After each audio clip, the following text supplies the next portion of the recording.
नमस्कार दोस्तों। साथियों, आज की वीडियो में आज उन साथियों के लिए अहम जानकारी है जो सरकारी विभागों के अंदर कच्चे कर्मचारियों के तौर पर लगे हुए थे, आउटसोर्सिंग पॉलिसी के तहत लगे हुए थे और सरकार ने जो जॉब सिक्योरिटी जो कानून बनाया था और उस कानून के दायरे के अंदर बहुत सारे ऐसे कर्मचारी थे उसके अंदर नहीं शामिल हो पा रहे थे और उनको अब तक ये जॉब सिक्योरिटी का जो फायदा उनको मिलना चाहिए था, लेकिन उनको ये मिल नहीं पा रहा था। तो अब यानी कि सरकार के सामने जो भी दिक्कतें आ रही थी, जो भी परेशानी आ रही थी, तो उसके लिए सरकार ने एक जो सीनियर अधिकारी होते हैं उन सीनियर अधिकारियों की एक कमेटी बनाई थी और उस कमेटी की बैठकें हुई और उस पर सोच विचार किया गया, मंथन किया गया और मंथन करके नए नियम बनाए हैं। और वो नए नियमों के तहत अब कौन से कर्मचारी इसके अंदर शामिल किए जाएंगे और कौन से कर्मचारी इससे बाहर होंगे, तो ये सारी की सारी जानकारी आपको वीडियो में मिलेगी, इसलिए वीडियो को अंत तक लास्ट तक जरूर देखिएगा। और यदि आपको जानकारी अच्छी लगे, वीडियो पसंद आए तो लाइक और शेयर जरूर कीजिएगा। चैनल पर यदि नए हैं तो चैनल को सब्सक्राइब कीजिएगा। हरियाणा सरकार ने प्रदेश में 1,20,000 अस्थायी कर्मचारियों को जॉब सिक्योरिटी देने का फैसला किया था और इसके नियम बनाने के लिए सरकार ने सीनियर आईएएस अधिकारियों की कमेटी गठित की थी, जिसमें चेयरमैन सीएम के मुख्य प्रधान सचिव राजेश खुल्लर है।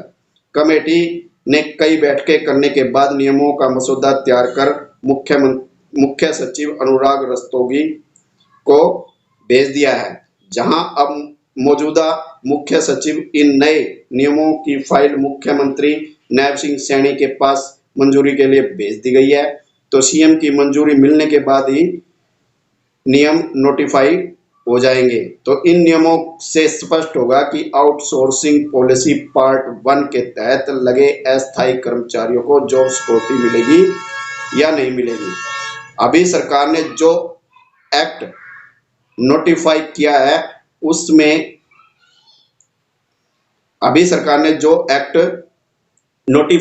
है उसमें कहीं पर भी आउटसोर्सिंग पॉलिसी पार्ट 1 का जिक्र नहीं है, इसीलिए कई विभागों में उन कर्मचारियों को जॉब सिक्योरिटी नहीं दी गई है जो आउटसोर्सिंग पॉलिसी पार्ट 1 के तहत लगे हैं, मगर वो हरियाणा कौशल रोजगार निगम में पोर्ट नहीं हुए हैं और विभाग बोर्ड निगमों में कार्यरत भी हैं।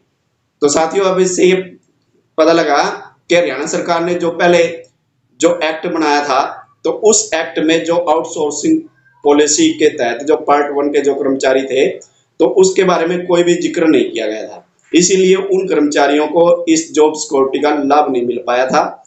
तो सरकार ने फिर उन सभी का डाटा मंगवाया और डाटा मंगवा करके फिर जांच शुरू की। सरकार ने मांगी थी अस्थायी वर्करों की डिटेल। हरियाणा के सभी विभाग बोर्ड निगमों में लगे अस्थायी कर्मचारियों की छंटनी की प्रक्रिया शुरू हो गई थी। सरकार ने आउटसोर्सिंग पॉलिसी पार्ट 2 के तहत लगे ग्रुप सी और ग्रुप डी के अस्थायी वर्करों की सही डिटेल्स मांग ली है। इससे लेकर तत्कालीन मुख्य सचिव विवेक जोशी ने भी अफसरों से सवाल किया था कि कितने वर्कर्स हटाए गए हैं और कितने जॉब सिक्योरिटी एक्ट के तहत कवर किए गए हैं। सीएस के इस ऑर्डर को लेकर के अस्थायी कर्मचारियों की डिटेल्स मांगे जाने से हड़कंप मच गया और सरकार इसको देखते ही जल्द ही इस मामले का फैसला लेगी। अब जो सरकार ने जो डिटेल मांगी थी उस डिटेल के अनुसार हरियाणा में सरकारी नौकरियों की स्थिति क्या है, जिसमें कुल पद तो है 4.5 लाख और रेगुलर कर्मचारी हैं 2.7 लाख और जो खाली पड़े हुए पद हैं वो है 1.8 लाख और कच्चे कर्मचारी जो लगे हुए हैं वो है 1.25 लाख और एचकेआरएन के माध्यम से जो लगे हुए हैं वो है 1.05 लाख। तो ये है सरकारी कर्मचारियों की डिटेल हमारे कई बार ढंग से, यानी कि किसको इन नियमों का फायदा मिलेगा, वो नियम कौन कौन से हैं, तो आप ये भी आप ध्यान से देखिए। नए नियमों में आउटसोर्सिंग पॉलिसी पार्ट 1 का जिक्र है। अब नियमों का जो मसौदा अधिकारियों ने तैयार किया है उससे स्पष्ट किया गया है कि अस्थायी नौकरी पर कार्यरत वे कर्मचारी भी हैं जो आउटसोर्सिंग पॉलिसी पार्ट 1 के तहत लगे हुए हैं। हालांकि अधिनियम में भी लिखा हुआ है कि कोई भी अस्थायी कर्मचारी जिसके 15 अगस्त 2024 को 5 साल हो गए हैं और उसका वेतन 50,000 रुपए से कम है, उन्हें जॉब सिक्योरिटी मिलेगी।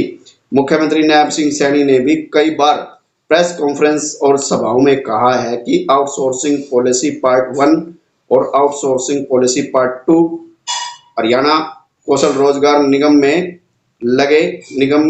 में पोर्ट नहीं किया गया है। और दूसरा जो सर्विस है, यानी कि सर्विस ब्रेक हो जाने के बाद होंगे नए नियम। अगर किसी कर्मचारी ने किसी विभाग में 3 साल तक काम किया है और उसे 240 दिन का वेतन मिला है, मगर चौथे साल में उसको ब्रेक कर दिया गया और ब्रेक के कारण फिर उसे 224 दिन का वेतन नहीं मिला है, मगर 5वें और 6ठे साल में 240 दिन का वेतन मिला है, तो उससे उसकी 5 साल की सर्विस गिनी जाएंगी और जॉब सिक्योरिटी का भी पात्र होगा।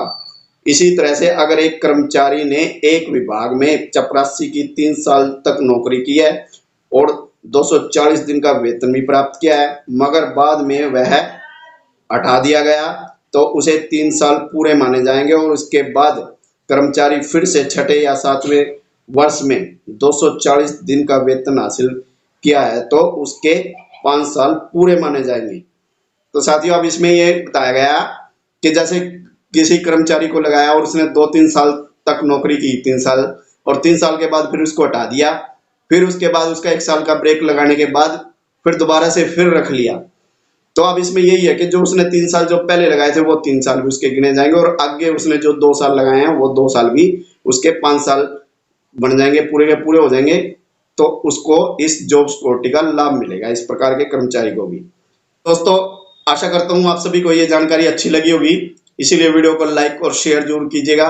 आज की वीडियो में सिर्फ इतना ही, मिलते हैं फिर नई वीडियो में नई जानकारी के साथ। तब तक सभी साथियों को जय श्री राम, वंदे मातरम।